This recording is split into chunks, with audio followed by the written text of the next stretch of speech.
መካከለኛ ከዚህ በኋላ መስዋዕት የሚሆን ለኔ መስዋዕት የሚያቀርብልኝ የሚስተዋልኝ አያስፈልገኝም።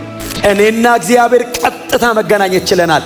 ለአንዴና ለመጨረሻ ጊዜ ገብተናል ወደ ውስጥ። ዕብራውያን ምዕራፍ 9 የመጨረሻዎቹን ቁጥሮች 3 ቁጥሮች እናንብባቸው። 26 27 28 በጌታ በኢየሱስ ክርስቶስ ስም አነባቸዋለሁ።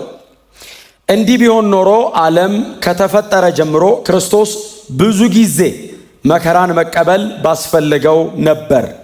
አሁን ግን በዘመናት መጨረሻ ራሱን መስዋዕት በማድረግ ኃጢአትን ለማስወገድ ለአንዴና ለመጨረሻ ጊዜ ተገልጧል። ሰው አንድ ጊዜ ሊሞት ከዚያም በኋላ በፍርድ ፊት ሊቆም ተወስኖበታል። ክርስቶስ የብዙ ሰዎችን ኃጢአት ለመሸከም እንዲሁ አንድ ጊዜ መስዋዕት ሆኗል። ሁለተኛም ጊዜ ይገለጣል። ይህም ለሚጠባበቁት ድነትን ለማምጣት እንጂ ኃጢአትን ለመሸከም አይደለም። ይህንን ቃል ቀና ብለን መናገር የምንችል እኛ የአዲስ ኪዳን ቅዱሳን ብቻ ነን። የብሉይ ኪዳን እነዛን የሚያካክሉ ታላላቅ አባቶች ዛሬ መስዋዕት ሲቀርብ የሚቀጥለው ዓመት በተመሳሳይ ሰዓት እንገናኝ ነው የሚባባሉት። ዮም ኪፖር ጠብቀው ሊቀ ካህኑ በዛችው ቀን በዛችው ሰዓት ያቀርባል። አዲስ ኪዳን መጣና ለአንዴና ለመጨረሻ ጊዜ ስለ ኃጢአታችን ኢየሱስ መስዋዕት ሊሆን ተገልጧል። ኢየሱስ ጨረሰ። ክብር ለኢየሱስ ይሁን። በዚህ በጣም ኮንፊደንት መሆን አለባችሁ። በጣም ቀና ብላችሁ መራመድ አለባችሁ። ስለ ኃጢአቴ የሚገባ መስዋዕት በሙሉ ቀርቧል፣ አልቋል። መካከለኛ ከዚህ በኋላ መስዋዕት የሚሆን ለኔ መስዋዕት የሚያቀርብልኝ የሚስተዋልኝ አያስፈልገኝም። እኔና እግዚአብሔር ቀጥታ መገናኘት ችለናል። ለአንዴና ለመጨረሻ ጊዜ ገብተናል ወደ ውስጥ። መካከለኛ የለም፣ አማላጅ የለም። ሐዋርያ በለው ነብይ በለው አስተማሪ በለው ማን በለው መሃል ላይ መግባት አይቻልም።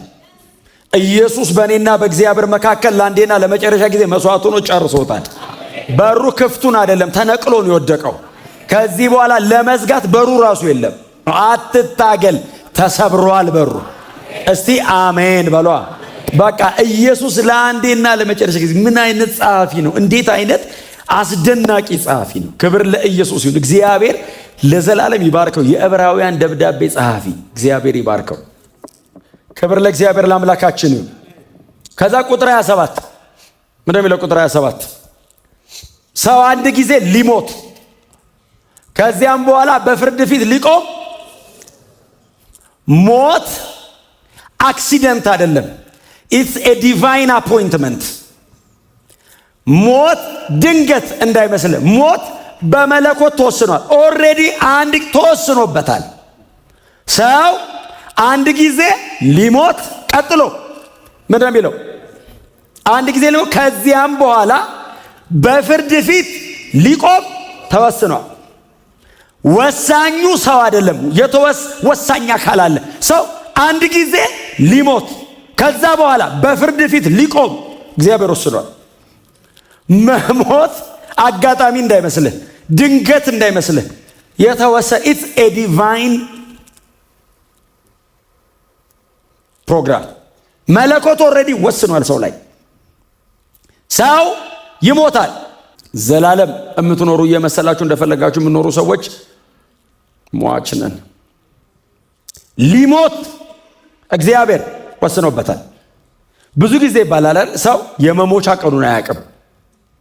ዳዊት አንዴ እንደዚህ ብሎ ለመነ ተንበርክኮ፣ አቤቱ ምን ያህል እንደቀረኝ ንገረኝ አለው። 30 ቢለው 29ኛን እንደፈለገ ሆኖ ሊሞት 2 ቀን ሲቀራ ተደግፎ በር ላይ አይሄድም። ከዚህ 2ቷን ቀን እግዚአብሔርስ እንደ ሌባ እና ሁሌ ዝግጁ መች እንደሚሄድ አያውቅም። እስቲ አሜን በሉ። ወስዳቸዋለሁ ይላቸዋል። ይመጣና መቼ አያውቁትም። ሊሄድ ነው የሚሉት። መቼ ነው የምትሄደው? እንጃ። የሚሞት ቀን ነው አንዳንድ ሰው የሚያውቀው። መሄዴ ነው ይላል። ከዛ የሚሞት ቀን ሰረገላ ይታየኛል።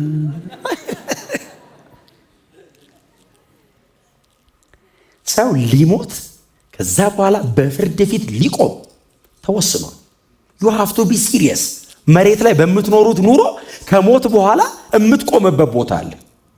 ባይዘወይ ስላደረከው አይደለም፣ ስለተናገራችሁት ስለ እያንዳንዷ ቃል በዚያ ቀን መልስ ትሰጣላችሁ ይላል። ባይዘወይ ስለተናገራችሁት ቃል መንገድ ላይ ስትሄድ የሆነ ነገር ሲል አምልጦ ስላልከው ቃል እንዲህ ብለህ ነበር አይልህም። ባይዘወይ ትዝ ይልሃል። ሰማይ ዕውቀት ፍጹም ነው። ባይዘው እግዚአብሔር እየቆመ ሰውን ሁሉ አያስረዳም። እንትን ያልከው ቀን ትዝ ይላል። ኧረ ጌታዬ ትዝ አይለኝም። በቪዲዮ አያስረዳም። ያቃል ጭንቅላት ልብ ያቃል። ባይዘው እግዚአብሔር ፊት ቆመ። እንደዚህ ፍርድ ቤት እኮ አይደለም እኮ ሰማይ ፕሬዘንስ ነው። እንደዚህ ነው የሚያልፈው። በውስጥ ይገባል።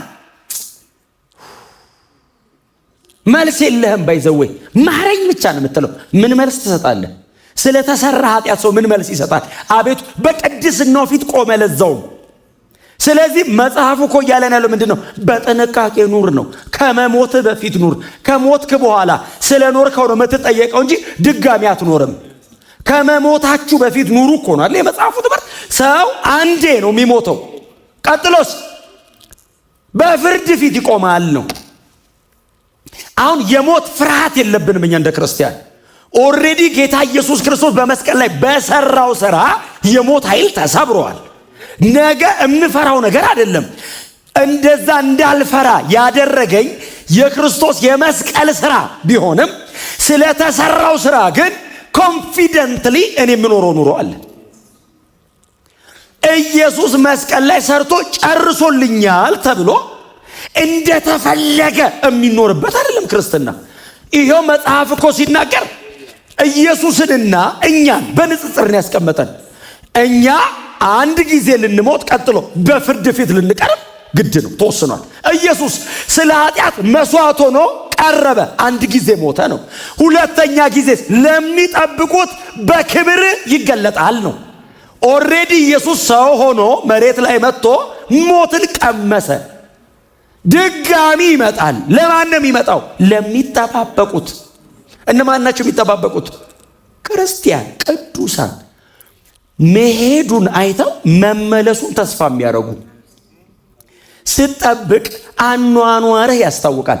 የሚጠብቅና የማይጠብቅ ባይዘወይ የማይንድ ሴታፑ፣ አበላሉ፣ አጠጣጡ፣ ዝግጅቱ ያስታውቃል።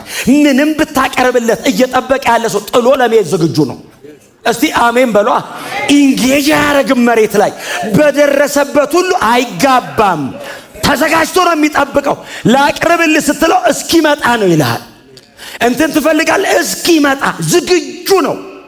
አኗኗሩ ያስታውቃል፣ ንግግሩ ያስታውቃል። አይረጋጋልህም፣ አይቀመጥልህም። ልቡ በሙሉ ስቅል ያለ ነው። እስቲ አሜን በሏ። በቅድስና ነው የሚኖረው። ኢንጌጅ አያረግም ከዚህ ዓለም ስርዓት ጋር፣ ከዚህ ዓለም ነገር ጋር አይጣመርም፣ አይጋባም፣ አይያያዝም። ዝግጁ ነው። ቅድስና ማለት የሆነ ነገር ማድረግና አለማድረግ ማለት ብቻ እኮ አይደለም። የእግዚአብሔር መሆን ማለት እኮ ነው። ቅዱስ ሳክርድ ሆሊ ማለት እኮ የእግዚአብሔር ብቻ መሆን ማለት ነው። አለመሳደብ ብቻ እኮ አይደለም። አለመዋሸት ብቻ እኮ አይደለም። አለማመንዘር ምናምን ብቻ እኮ አይደለም። ያልፋል፣ ከዛ ያልፋል። ጳውሎስ እኮ ሁሉ ተፈቅዶልኛል አሉት ቆሮንቶሶች። እሱ አይደለም ያለው፣ ቆሮንቶሶች ናቸው ያሉት። ሁሉ ተፈቅዶልኛል ሲሉት ሁሉ አይጠቅመኝም። ኃጢአት ነው አይደለም ያለው ጳውሎስ። ኃጢአት ያልሆነ የማይጠቅም ነገር ሁሉ አላረግም አለ። ኃጢአትማ ሩቅ ነው አለ። ያልሆነ ኃጢአት ያልሆነ የማይጠቅም የማይጠቅም የማይጎዳ ነገር አለ። ዝም ብሎ የሚያባክን፣ የሚያንቀሸቅሽ፣ የሚያቅበዘብዝ አንዳንዴ መንፈሳዊ ይመስልሃል። የሃይማኖት ካባ አለው፣ ረብ የለውም፣ አይጠቅምህም። እድሜህን ነው የሚበላው፣ ብሬን ነው የሚያደርግህ ምጥጥ።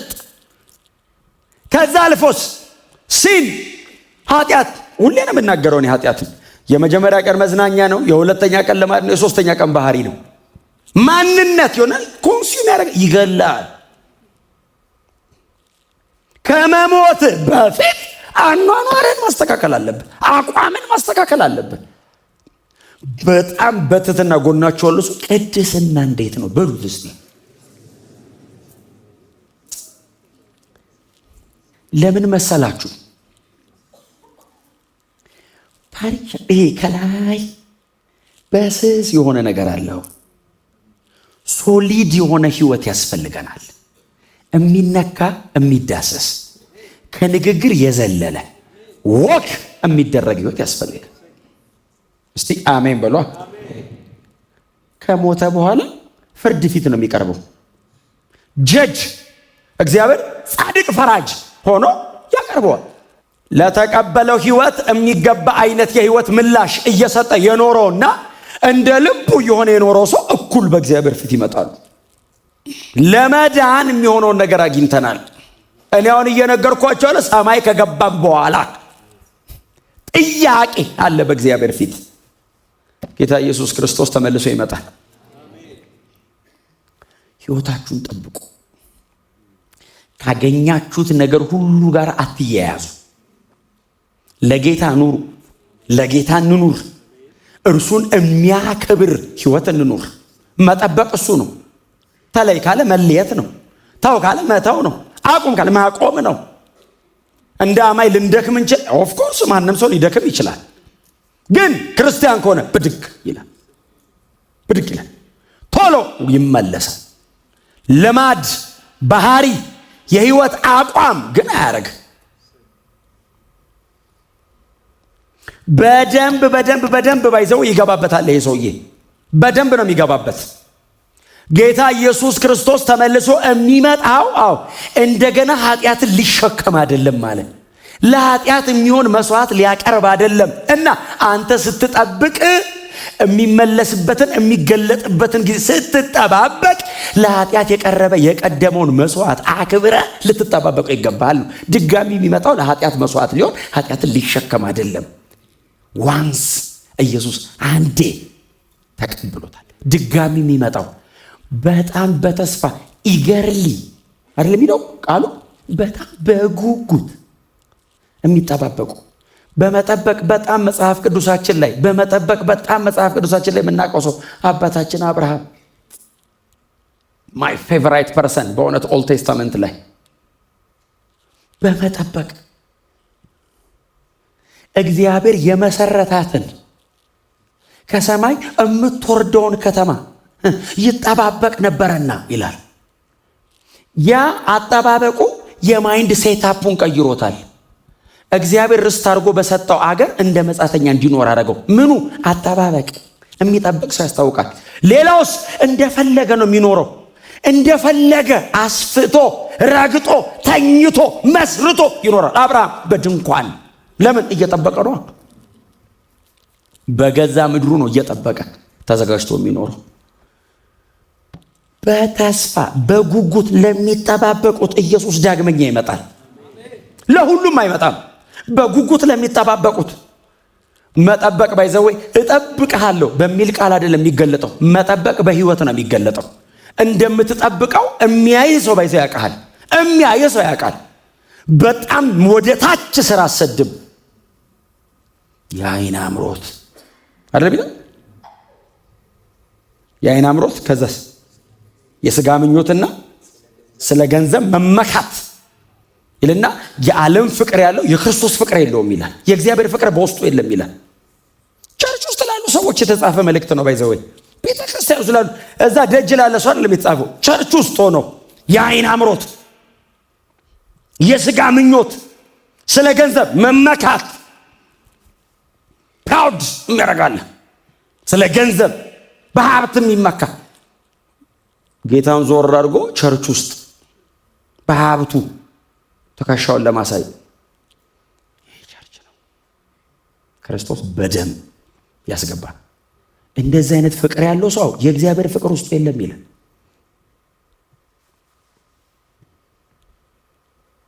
የአይን አምሮት ለስትፉል የሆነ እይታ በቃ ዓለም ያምረዋል፣ ደጅ ያምረዋል።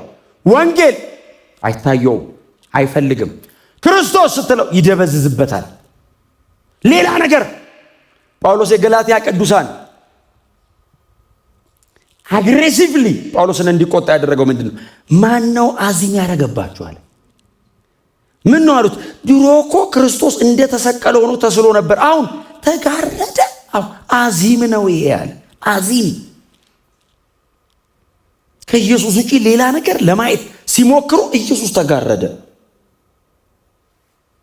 ዊች መተት ነው ይሄ። የምንጠብቅ ሰዎች አጠባበቃችን በህይወታችን ነው ማስታወቅ ያለበት። ኢየሱስ የሚመጣው እንዲህ በጉጉት ለሚጠብቁት ሰዎች፣ በናፍቆት በጥብቅ ጸሎት ከቅዱስ ቃሉ ጋር ባለ በጣም ጥብቅ ቁርኝት እንደ ቅዱስ ቃሉ በሚሆን የህይወት አቋም ውስጥ ስትሆኑ እንደምትጠብቁ ታስታውቃላችሁ። የሚያይ ሰው ራሱ ያውቃል። አይ እሱን አትጥራው፣ እዚህ ጋር አይገጥምልህም። ለምን አታየውም? ሌላ ነገር ነው የሚፈልገው። የሚያምረው ሌላ ነገር አለ። ሆሊነስ ላይ ቅድስና ላይ you have to be serious። አጀንዳ እናንተ ላይ ስላለ እናንተን አሯሩጦ አንቆ መንገድ ላይ ለማስቀረት የሚታገል በጣም ብዙ የማይቆጠር ነገር ነው ያለው። ተጠንቀቁ። በጣም ወፍ አዳኟ ብዙ ነው ስለሚፈልጓት፣ አዳኟ ብዙ ነው። ወጥመድ የሚዘረጋባት ብዙ ነው። ለምን? ድንገት አንቀው ይዘው ታርጌታቸው መግደል ነው። ምንም ሌላ ታርጌት የላቸውም። ወጥመድ ያዘጋጀ ሰው የባይዘው ወጥመዱን አዘጋጅቶ በወጥመድ ይዞ በጣም እያሻሸ ለማክበር ወጥመድ አያረግም። ወጥመድ ለመግደል ነው የሚዘረጋው። ሰምታችሁኛል? ህይወታችሁን፣ አቋማችሁን፣ አካሄዳችሁን አስተካክሉ። የተጠጋችሁ በሙሉ እወድሃለሁ ያለህ በሙሉ ልብህን ያቀለጠህ በሙሉ ከጌታ ላይሆን ይችላል። እያጠመደህ ሊሆን ይችላል። ሶምሶንን ለመግደል ሰይጣን 20 ዓመት ነው የለፋው። 20 years አስበዋል። 20 ዓመት እድሜህ ላይ ምን ማለት ነው? አንድ ሕፃን ልጅ ተወልዶ እኮ ግራጁዌት እኮ የሚያደርግበት እድሜ ነው 20 ዓመት። 20 ዓመት ሙሉ በዚህ ይዘረጋል ሲያመልጠው፣ በዚህ ይዘረጋል ሲያመልጠው፣ በዚህ ይዘረጋል። ታግሎ መጨረሻ ላይ አገኘው። ሲያገኘው እኔ እኮ ላከብር ነው ስፈልግ የነበረው አይደለም። የያዙት ቀን አይኑን አወጡት ነው የሚለው። የያዙት ቀን አይኑን አወጡት። ቀጥሎ ወፍጮ አስፈጩት። መጨረሻ ላይ ሞተ። እኛ ሁሌ የምናነበው ያው በቁሙ ከገደለው በሞቱ የገደለው ይበልጣል የሚለው ነው እንጂ ሰውየው ባይሞት የበለጠ አይገለም እንዴ? ግዴታ ሞቶ መግደል አለበት እንዴ? ግዴታ የቤቱን ምሰሶ አስይዘኝና አብረን እንለቅ ማለት አለብን እንዴ? ራሱን ጠብቆ ለምን 40 ዓመት ለምን አያገለግልም? ለምን እድሜ ልኩን በነጽህና እየኖረ ለምን አያገለግልም? በጣም ተከለ። እውነቴን ነው የምነግራችሁ። የተቀበላችሁት ነገር የከበረ ነው። አየህ፣ ውድ ነገር ባይኖር አይፈልጉም። በጣም የተከበረ ህይወት ውስጥ ስላለ እሱን ኮንታሚኔት ለማድረግ፣ ለማበላሸት፣ ለመመረዝ ሁሌ ትግሉ እሱ ነው።